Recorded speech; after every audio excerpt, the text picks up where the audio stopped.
Hey guys, welcome back to another video.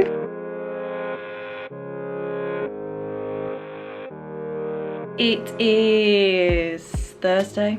It's Thursday and in about 5 minutes I have a telephone appointment regarding Avery's kind of neurodisability. It's a community paediatrician, but these appointments are kind of surrounding neurodisability, so I'm definitely going to give you a bit of an update on where we're at and what the plan is moving forward. I'm hoping we can kind of put a little bit of a plan in place today.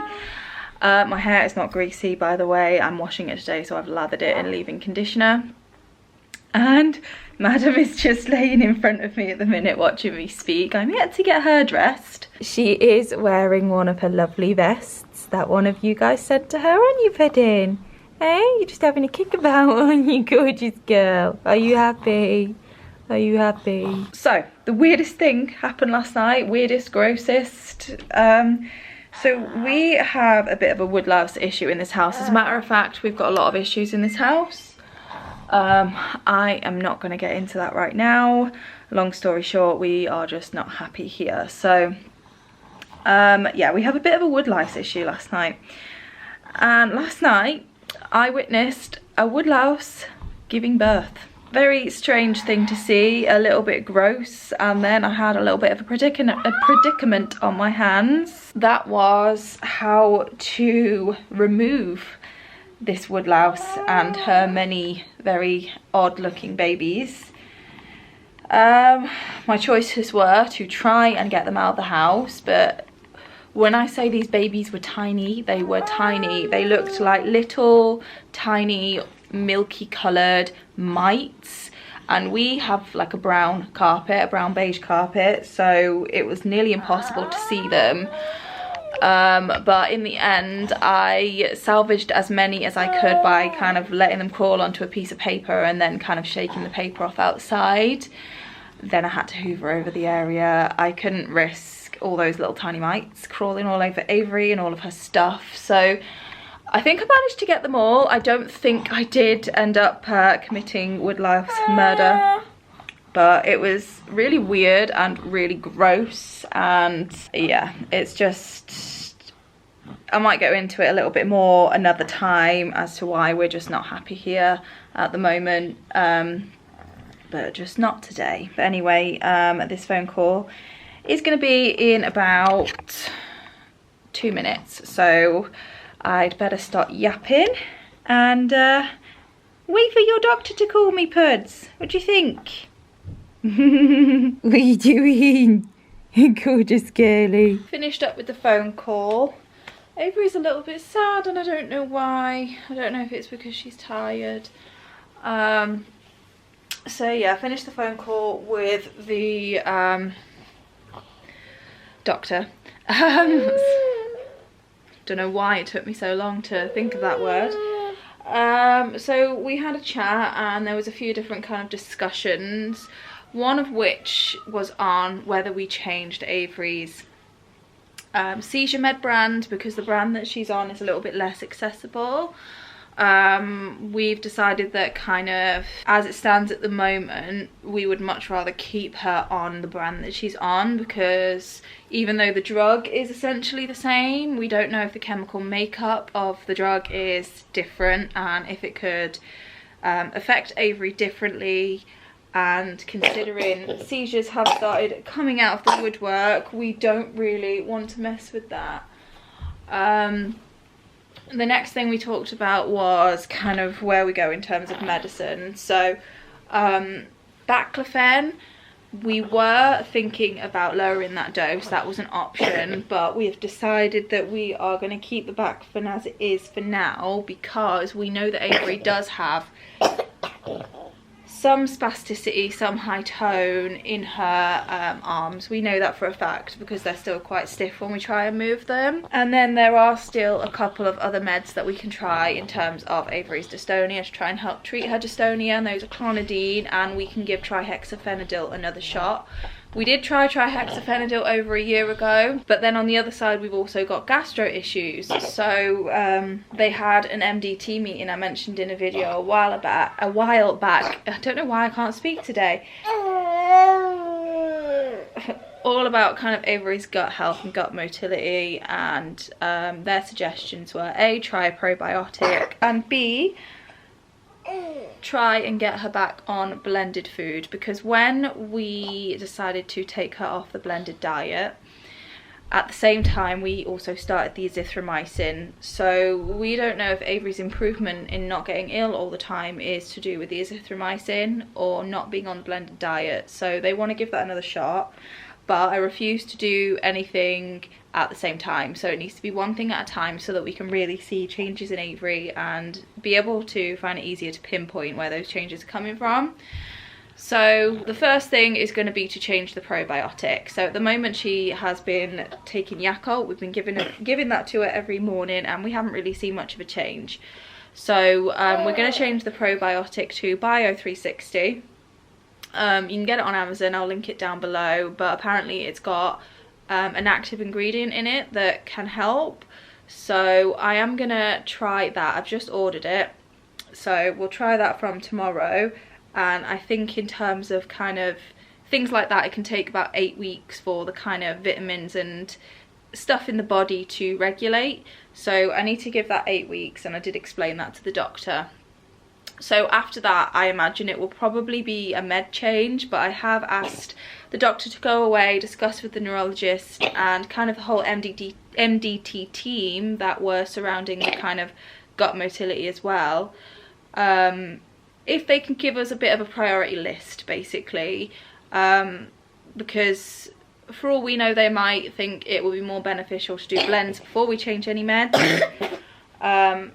Because even though the dystonia is what hinders her most in life, everything kind of goes hand in hand. So if she's in pain in her tummy, that can trigger the dystonia. So it can kind of be where you fix one thing and it could fix more than one thing in the end. I'm waiting for her to come back with me on that. I've got a feeling the next step might be clonidine. Apparently it does have good success rates of helping with dystonia, but we just don't know with this girl, because what we think will work just doesn't. But Bio360 first, see how that helps her tummy. I had a chat with Avery's physio the other day, and even though she's kind of not qualified in the medical side or the gastroenterology or anything like that, she did say that when she was younger she was on a lot of antibiotics and she had really bad tummy problems because of it. And she tried the kind of yogurt drinks, the probiotic yogurt drinks like Yakult and Actimel, and she said they didn't work. But the second she went on to kind of an over-the-counter probiotic, she felt an instant change. So I'm really hoping that the Bio360 will help. I have put in a subscribe and save order, which means that we can get it a little bit cheaper, and it does actually work out. Okay. It does actually work out cheaper than the Yakult, because the Yakult was costing us £3 something a week. And the Bio360, I think it's £7 something if you order like as a one-time purchase, but if you do it through subscribe and save, yeah, you get like 10 to 15% off. So we're going to see how that works, aren't we, Fidin? Aren't we? And then kind of go from there, see where the priorities are, what needs to change next.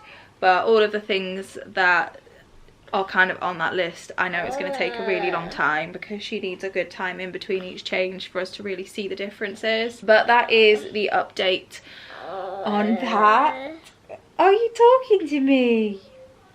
Are you talking to Mummy? But yeah, that is the update on that. We also talked a little bit about the seizures, and the one that we think she experienced this time she was ill a few days ago, and she said it does sound seizure-like, and it isn't surprising that she's having these seizures, because when she's poorly her threshold will be much lower to get seizures. So at the moment, I think I'm just really grateful that it is only happening when she's poorly and when she has a fever, because usually she spikes fevers in the evening before bed, which means it kind of alerts us then to be on high alert, be on the lookout.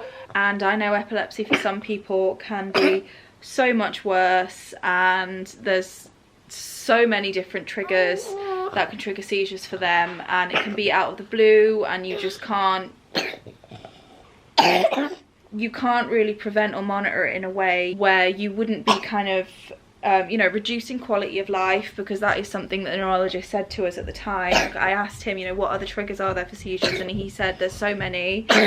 Don't try and, you know, avoid all seizure triggers because you will hinder her quality of life.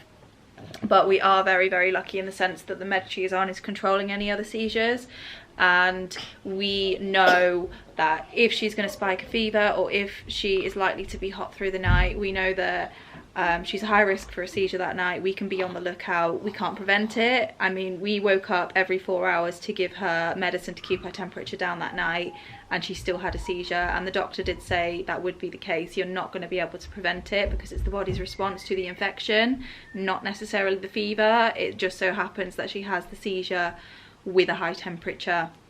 It doesn't mean the high temperature's caused the seizure, but the high temperature for us, that's our signal. That's our signal that that night she is most likely going to have a seizure, and we need to be on the lookout. So like I said, that night we were up every 4 hours, making sure we were giving her medicine. We also kept her bedroom door wide open that night just to make sure. We would definitely hear her SATS monitor. We do have a camera on her. We have a baby monitor that kind of connects to my phone, and I have that on every night without fail. I am always watching over her. She's kind of right next to my bed. But I just wanted to make sure that we would 100% hear the alarm going off if it did go off. So we kept her door wide open as well. And lo and behold, she did have a seizure. I was already awake. I don't know if it was just because I was sleeping really light that night, just mother's intuition. So I was already awake and watching her, and I noticed that she started to stir. That's when I went in, and she had the seizure. Luckily it was only a small one. She brought herself out of it, and she went straight back to sleep. And it was about an hour after that that I could give her some more medicine, so I gave her the medicine, and then she was fine through the rest of the night. But long story short, I am really, really grateful in the sense that at the moment we get clear warning signs as to when she's going to have an epileptic event. Really? That doesn't mean to say it'll always be like this. Epilepsy, I guess, will evolve as she does. Her medicine might not be as effective as she gets older. Luckily, we've never needed to change the med. She was on phenobarbital when she was very, very, very small, but she hasn't been on that since she came out of hospital.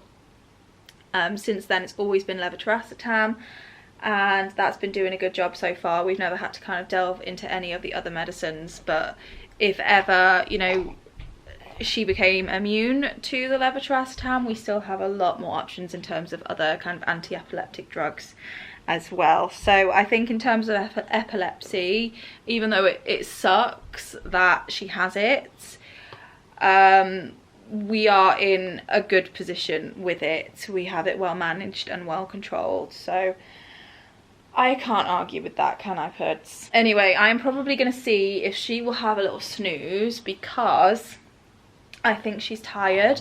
Today is a nothing day. We don't really have any plans. I had that phone call appointment this morning. The weather is meant to be nice today. It's meant to hit 21 degrees, which is very, very warm for England. So I'm gonna get the boys out in the garden. Maybe sit out there myself. Maybe bring Avery out in the pushchair if she's happy to. And yeah, enjoy this beautiful weather while we still have it, because I've got a feeling at some point it's going to turn, and then that'll be it for our summer, because that's usually what happens. We have a really nice spell of weather, maybe for about a month, and then it's just like, yeah, that's it, that's your lot. You've had more than your luck's worth of summer.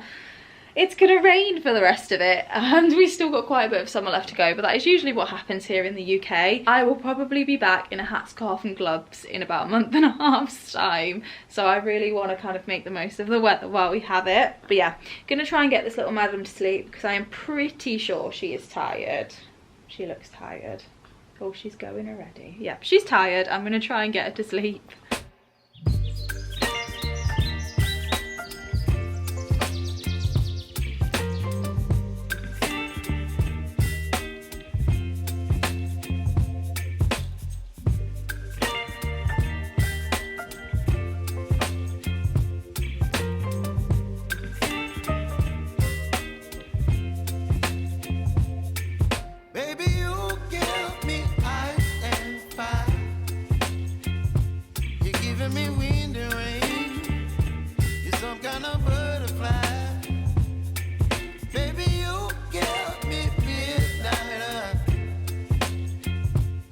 whip up my appetite.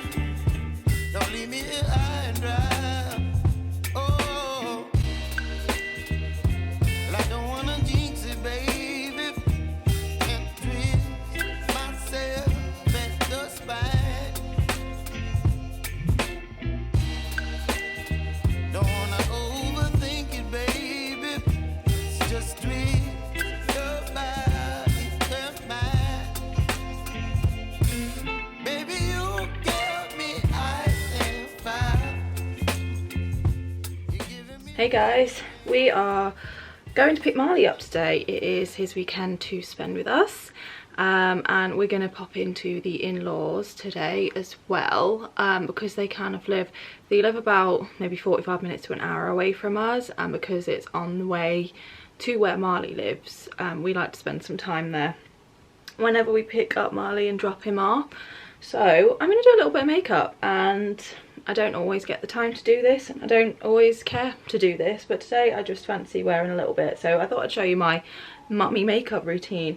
I don't use a lot of products, I don't wear a lot of makeup even when I do, but if I do feel like wearing makeup, this is usually what I will do. So I always start with my brows, and my brow trio at the minute is the Brow Sketch, the really tiny micro pencil from Primark.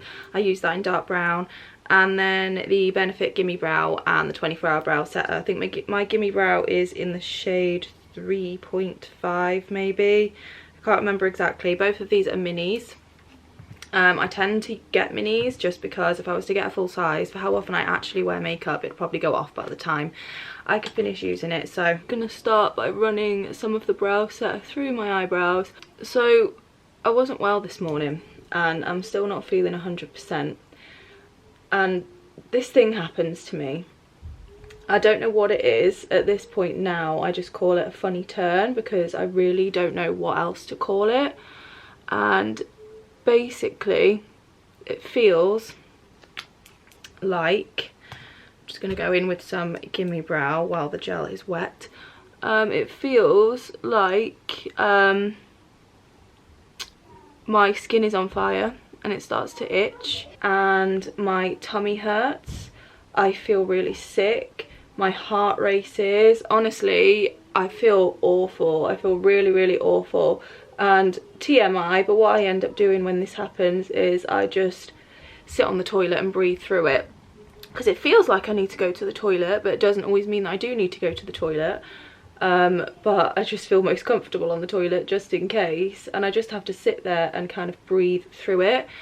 And this has happened to me more than once, I'd probably say more than 10 times over the last 4 years it's happened to me.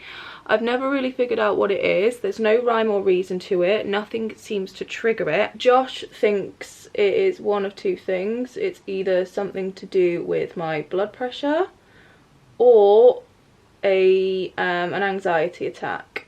And it's difficult because I can't pinpoint anything that's triggering them. And I haven't been to the doctors about it. I remember when I was pregnant with Avery, when I had one, I did kind of explain the sensation to my midwife, but the reason I've not gone to the doctors is, you know, you guys know by now, I know how things work in terms of doctors and whatnot, and essentially if they don't see it happen and they can't monitor me while it's actually happening, which is really unlikely, they can't really tell me for certain what it is. So for now I just kind of deal with it. If it happened more often, I would probably be a bit more concerned, but it's just the weirdest sensation and I've got no idea what it is. An anxiety attack would make sense because I generally am quite an anxious person, but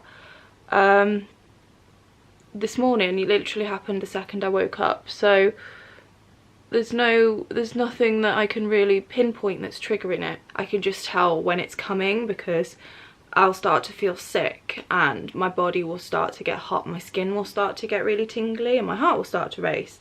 So I know when it's coming, and then usually it's the pain that follows. But let me know if any of you guys experience anything similar. I mean, I really can't be the only one. And if you did find out what it actually was, please leave it in the comments below. because I would love to know. So brows are done. These days I'm trying to keep them quite natural. Brows is always the thing that I will do even if I'm not wearing makeup, so usually I do my brows every single day, but sometimes I'll just chuck some powder through them and I'm done. But if I'm actually fully doing my makeup, I like to use the gels and the pencil. Next I'm gonna do cream contour, and I actually bought this little set. They're called Bay-Free Multitasking Cosmetic Sticks. I bought them in a set of 3 from Amazon, just because I wanted to try some kind of stick products, and I was struggling to find ones that I looked the like of and liked the price. So I picked these ones up from Amazon and I'm actually really pleasantly surprised. It did come in a set of 3, so it came with like a kind of glow stick, like a highlighter stick as well, but I'm not gonna lie, I'm not overly keen on that one. I don't think it really does much. But the contour stick and the blush especially, I've really been enjoying, and they were really inexpensive. I'll link them down below, because if you're new to kind of cream contouring, cream blushing like I was, it's a really good way to practice. It's not broken me out, which is always kind of a deciding factor for me with any makeup or skincare product, because my skin can be quite sensitive to getting spotty and rashy. So if I feel like something's breaking me out, I won't use it anymore. But this hasn't broken me out, and I find that it wears really, really nicely. So once I've done my makeup, I just feel like it looks better throughout the day when like all my natural oils start coming through. I'm gonna pop a bit on my jaw, and I bring it down my neck because my neck tends to be paler than everywhere else. So my skin, my face is always paler than my body.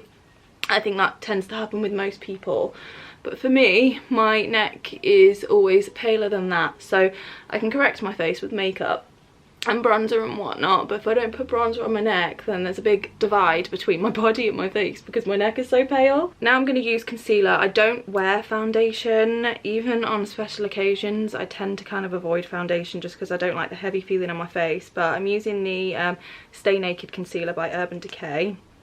I bought this on my wedding day and I'm still not even halfway through it. That is how often I actually wear makeup. And again, I am not using much. I'm just putting a little bit under my eyes and then down the sides of my nose because I get red there. I like to put a bit on my upper lip because I've got pigmentation there that makes it look like I've got a moustache, and then a bit on my chin because I feel like my chin is a bit blotchy and it kind of just ties it all together. I don't really put any on my forehead, and then I start to blend all this in with a smaller brush usually, just to make sure I don't kind of overblend it into the wrong places and cover up everything else I've done. And then once I've done that, I'll go in with a bigger brush and just buff over everything, make sure it's all blended together and I haven't got any random lines. I do like this concealer. It's got really, really good coverage, but it is slightly drying, I find. But at the minute, because I've got a bit of a tan, my normal concealer, because I usually use the Revolution Concealing Divine, is that what it's called? I usually use that, but that is way too pale for me at the moment. I say usually as though I wear makeup all the time. I really don't. I mean, you guys know that. Now, before my under eyes crease, I'm just going to pop a little bit of powder under them. I use the Rimmel Stay Matte. This is so old, and I think what it is kind of reflects that, because everyone back in the day used to use that before, you know, better powders came out. But I am a creature of habit. So next I'm going to use the blush that came with the little contour stick set. And it's a nice colour. It's a bit bold, but I don't use too much. And it has the tiniest sheen in it. And I like that because I don't tend to wear highlighter anymore. A, because it's just an extra step, and B, because, I don't know, sometimes I can go a bit overboard with it. But I like having a bit of a sheen in the blush because then I still look glowy. And my skin, as I've gotten older, has definitely gotten drier than I am used to. I'm used to oily skin, but I'm quite dry now, but it sounds as though that is quite common. to get drier as you go older. I'm just going to go over my eyelids with the sponge that's got the blush on it. It's not got much on it, but it just adds a tiny bit of colour. And then just going over the rest of like the concealed areas with the brush I use for the powder, but I'm not using any extra powder. Now I'm just gonna spray my face. So I use the Mario Badescu facial spray. This is the one with aloe herbs and rose water. I use this as kind of makeup and skincare. So I like to spray something on my face when I've done like my powder and stuff, because I hate my face looking dry. So I'm gonna let that dry. I always put it on before I do my mascara, just because my mascara, no matter what mascara I use, will always transfer onto my kind of under eye, and it drives me insane. So I'm just trying to prevent that as much as possible. Just gonna curl my eyelashes quickly. I'm in that really awkward stage where some of my eyelashes are still curled from when I permed my eyelashes before we went to Orlando, but a lot of them have grown out now, which means that they're super straight, which is what my normal eyelashes are like. So they're looking a bit crazy at the moment. And then I'm using the Benefit Bad Gal Bang mascara. This one doesn't transfer if I use a tiny amount, so I'm just gonna pop a little bit on. I'm doing really natural makeup, so I don't want to go too heavy on the mascara, because then I just feel like it looks too heavy. And that is all I'm gonna do. And then lips. So this is gonna sound really weird, but this is gonna sound really weird, but just recently I've been using an eyeliner as lip liner. This is the Max Factor Kohl pencil in brown. This is so old. They probably don't even make it anymore. And I've just been kind of going over my lips really lightly with it, but I don't have a brown lip liner, and it saves me money to use this, and it works. So then I just blend it in a little bit so it's not so harsh, but I just find it makes my lips look plumper if I use a brown. And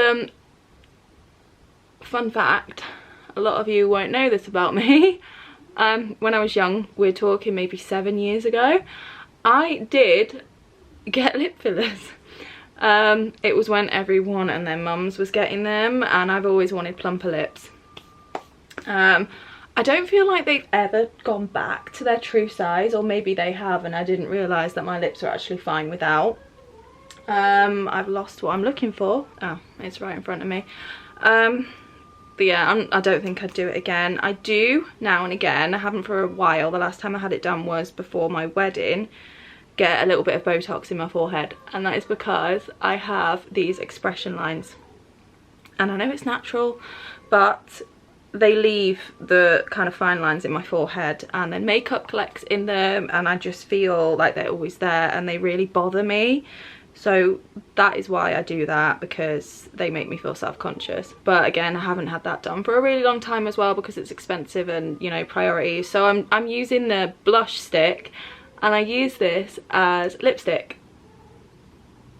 I really like the colour, and because it's got that kind of soft sheen, I feel like it gives like a natural lip texture, because I'm not a fan of the feel of matte anymore, and I feel like gloss, it's just not practical, because I've got long hair, it gets stuck in it, and then because I'm always kissing Avery and stuff, I don't want to get her covered in gloss. So I find this is perfect, and I really like the colour. And that is it. That is what I do. Now, if I wasn't yapping to you guys, that would literally take me all of 5 minutes.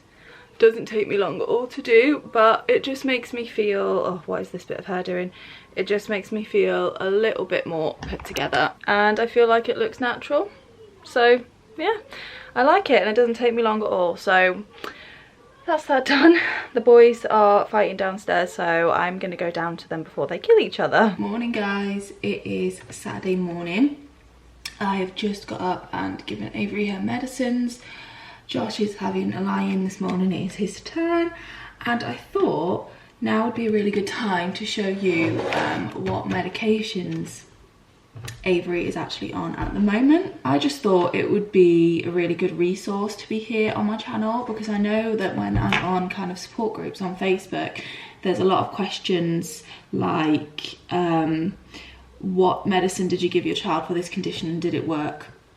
There's a lot of questions that are like that, so I thought it would just be a really good resource for me to have on the channel on what medications Avery's on right now, what she's been on so far, what's worked, what hasn't, what it's supposed to work for, what we find it does work for.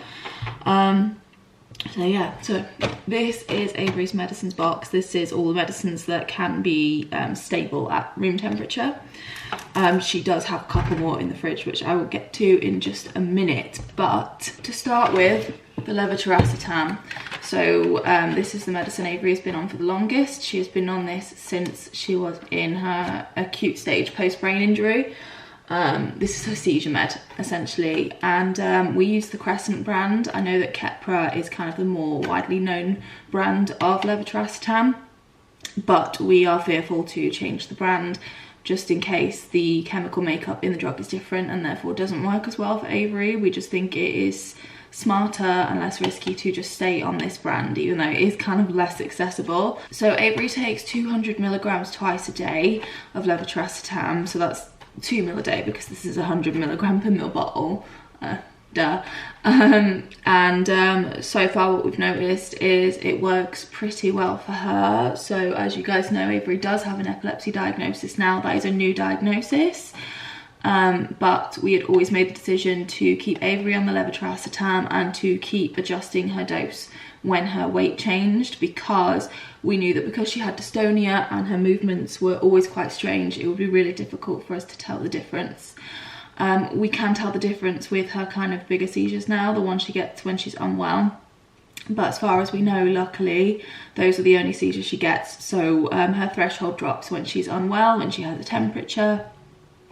Other than that, she stays seizure-free the rest of the time. So I would say yes, this definitely works for Avery. Something else I obviously do want to say is a quick disclaimer: just because these medicines work for Avery does not mean they'll work for everyone else. There's certain medicines Avery has tried and it hasn't worked for her at all, but then we'd heard stories of how wonderful it had been for other children. So every single child is different, every brain injury is different, they're all going to react differently to different medications. So the next one is gabapentin. I think she's been on this since well before she was 1.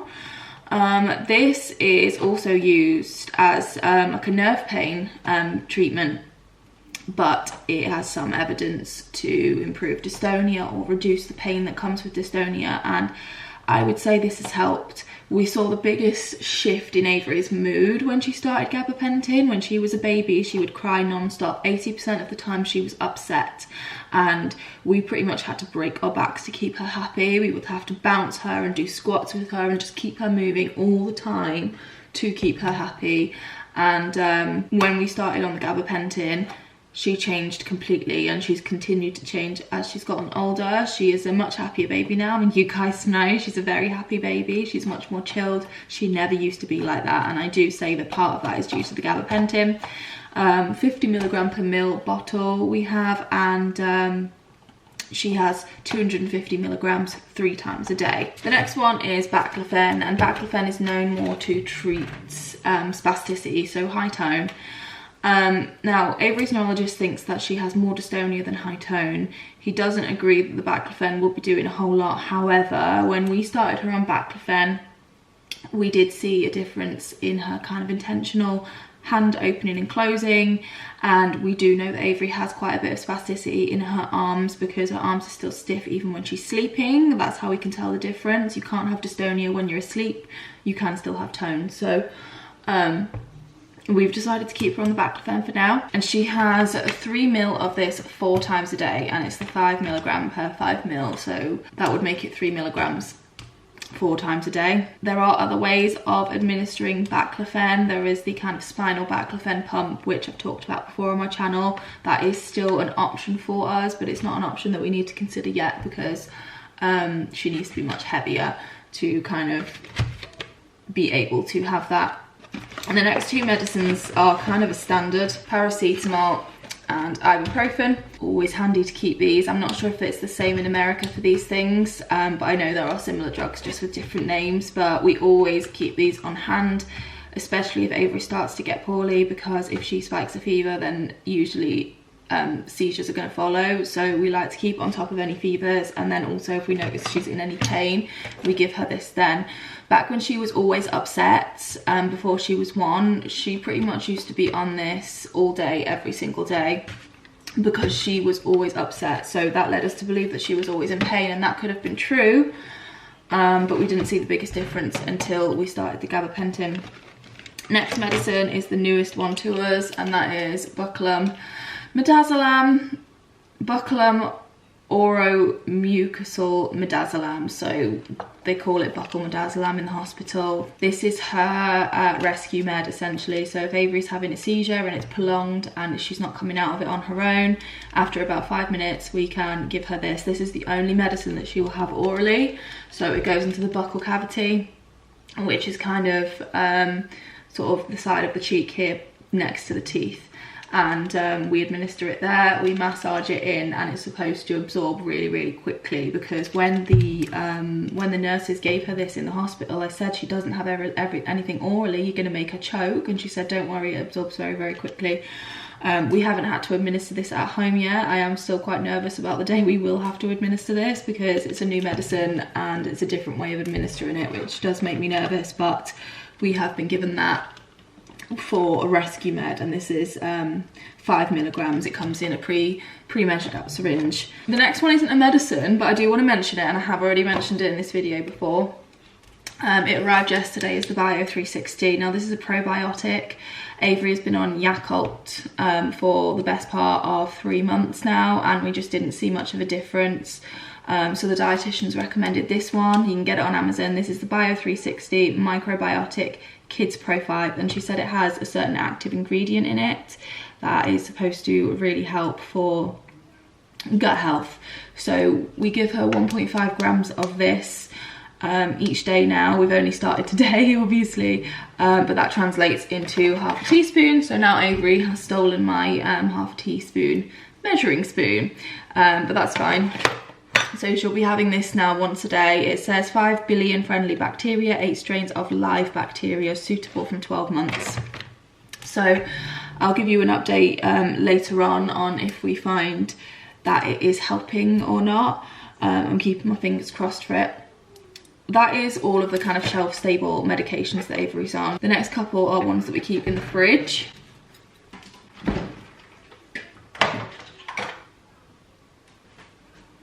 First one is Omeprazole, and we have a bit of a love-hate relationship with Omeprazole.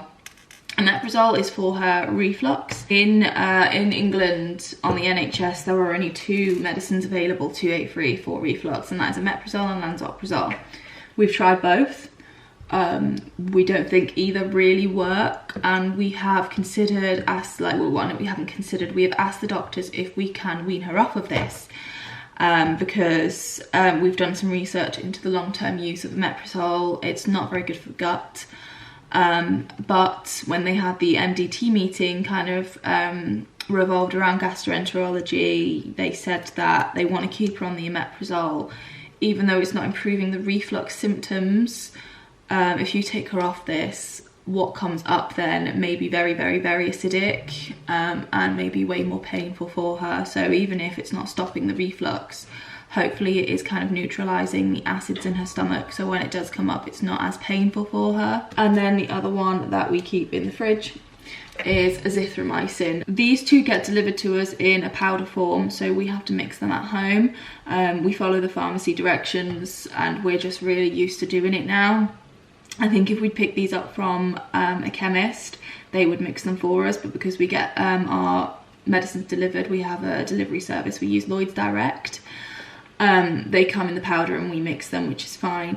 So this is the azithromycin. This is 200 milligram per 5 ml, and she has 2.2 ml of this 3 times a week. So it is for a prophylactic purpose. It's not because she has an infection, it is to prevent an infection. Back in the summertime, when Avery had a couple of seizures and she was getting chest infections and aspiration pneumonia non-stop, we decided to change 2 things. We took her off the blended food diet, just in case that was making her secretions or vomit thicker, therefore causing her to struggle more with it. we also started the azithromycin, and since then she gets ill maybe once every few months, which is normal, as opposed to back to back all the time. So between the two, something has made a difference. The doctor wants to try her on blends again later on in the year. We have a long list of things to do. I've explained this before, but it will help us test the theory on whether it was stopping the blends or if it was this. Personally, I do think it was this. This has helped a ton, and if you are struggling with back-to-back illness, I would 100% recommend speaking to your child's doctor about a prophylactic antibiotic, because it's really done wonders. I forgot to mention the milligram of omeprazole Avery's on. She is on the 4 milligram per mil, and she takes 5 mil once a day. So yeah, that is essentially all of Avery's medicines. Like I said, everything works differently for everybody, and you guys know I am not a doctor in no way, shape or form. I just know about these medications because my daughter takes them and I've done my research on them, but I'm not a doctor. If you feel like your child may benefit from any of these medications, then seek medical advice, speak to your doctor about them. I've done that when I've been on support groups on Facebook. People have said this and this has helped my child for dystonia, and then I've gone to my daughter's neurologist and gone, okay, so what about this and this, and then he's given me the pros and cons of each medication, and baclofen was one of them, and we are now on baclofen. So yeah, 100% have a good chat with your child's doctor. That is what I did. And yeah, I would probably say everything that she's taking now is working in some way. There are meds that we've tried and flopped. So about a year or two ago, maybe not two years, but I think it was before she was 1, the first medication we tried for dystonia was trihexyphenidyl. Now, she started on a really low dose of that, and we didn't see any difference whatsoever, and then we tried to increase the dose, and she started to get night sweats and immediately started to get really fussy in the night and wouldn't sleep. So we asked to bring her off it because we knew at that point we had a lot of other options in terms of medications we could try for dystonia. We're at a point now that if clonidine doesn't work, because that is the next one we're going to try, we will revisit trihexyphenidyl to see if she responds differently to it now that she's older and not so fussy. And another one that she has been on and we've taken her off was the levodopa. That was quite recent, and her neurologist said that he wanted to bring her off it just because if there wasn't a big enough benefit to it, if we weren't seeing enough results, there was really no point in having her on another medication, because of course every medication comes with side effects, and then usually you have to add something else in to counteract those side effects, and it's just a vicious circle round and round. If Avery didn't need to be on any medications, of course she wouldn't be on any medications, but sadly she does need a lot of these. Well, she does need all of them, so we do just have to manage the side effects. But I think that is everything. She's been on Gaviscon for her reflux. We found all that did was congeal in her feeding tube. It didn't actually go into her stomach, so it didn't work. We also tried Carabao, which isn't necessarily a medication. It is a feed thickener, and we did that more so when Avery was on breast milk, because obviously breast milk is quite thin and we wanted to thicken it up a little bit to try and help keep it in her stomach a little bit more. And I think that is all the medicine she has had post-hospital. When she was in hospital, I couldn't even tell you the medication she was on, but she was on so many.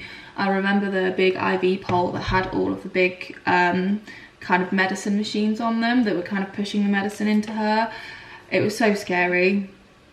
And oddly enough, I remember one of the medicines being midazolam, but that was kind of being used as a sedative at the time. But since she's been out of hospital, those are all the medications that she's been on. She was on phenobarbital until she was just coming out of hospital. I think the day we weaned her off phenobarbital was the day she was discharged. So that is another seizure medication, but that made her very, very drowsy. So I'm really hoping we don't have to revisit that one day. That's what she's taken now, that's what she's taken so far, and these are what are working for us so far. So far we haven't found a good drug that really helps manage the dystonia. We are still working on that. We have 2 more medications to try, which is, like I said, the clonidine and revisiting the trihexyphenidyl. after that, our options are neurosurgery. So I'm really keeping my fingers crossed that one of these medications works. But yeah, like I said, I just thought that would be really good and resourceful to have here on my channel for anyone who has been in the same boat as I've been, where I've been scouring the internet trying to find out what medicines work for what conditions. So I really hope some of you guys find that helpful. Look at how big she looks in her pea pod. She's getting so long, and look at her hair. Baby girl. Has someone got a bedhead this morning? Has someone got a bedhead? Hey? Happy girly. What is going on? I certainly haven't. What is going on? Oh, you're funny. So I've actually got a really fun day planned today, which I'm really excited about. So since we went to the park last week, or this week should I say, you would have seen that in my last vlog. I've been thinking it would be really nice to go to the park for a few hours and take a picnic. So I think that's what we're going to do today. I'm going to get a picnic ready, get all of Avery's bits ready, and we're going to go down to the park and lay out a picnic blanket. Me and Josh can chill, the boys can run around and play on all the stuff. Avery can go in the adaptive swing again because she really loved that, and it was really nice.